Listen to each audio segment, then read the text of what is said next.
আপনারা জানেন বাংলাদেশ সরকার এই 53 বছরে যারা ছিল তারা শুধু নিজেদের সেফটির জন্য, নিজেদের উন্নয়নের জন্য আইন করছে, কিন্তু জনগণের উন্নয়নের জন্য কোনো আইনই করেনি। বাংলাদেশ ব্যাংক আমার প্রত্যেকটা গরিবের জন্য ডোনেশন করত, টাকা দিয়ে তাদেরকে বিদেশে পাঠিয়ে সেখান থেকে আমরা হাজার হাজার কোটি কোটি টাকার রেমিটেন্স আনতে পারতাম। কিন্তু এই পরিকল্পনা বাংলাদেশের সরকারের নাই।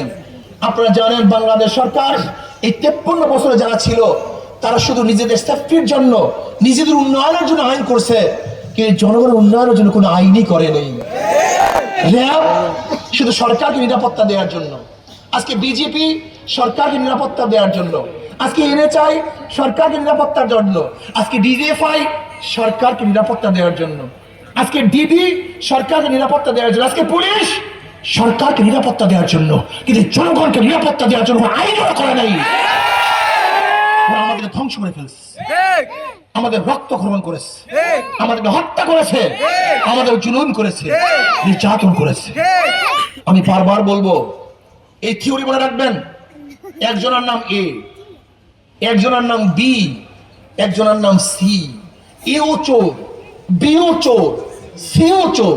যদি ক্ষমতা থাকে এ, সে কি করবে?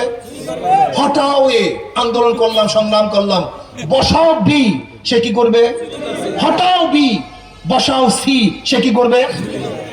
কারণটা কি? নেতার পরিবর্তন হয়েছে, দলের পরিবর্তন হয়েছে, নীতি ও আদর্শ পরিবর্তন হয়নি। যতক্ষণ পর্যন্ত নীতি ও আদর্শ পরিবর্তন না হবে ততদিন পর্যন্ত জুলুম অত্যাচার বন্ধ হবে না।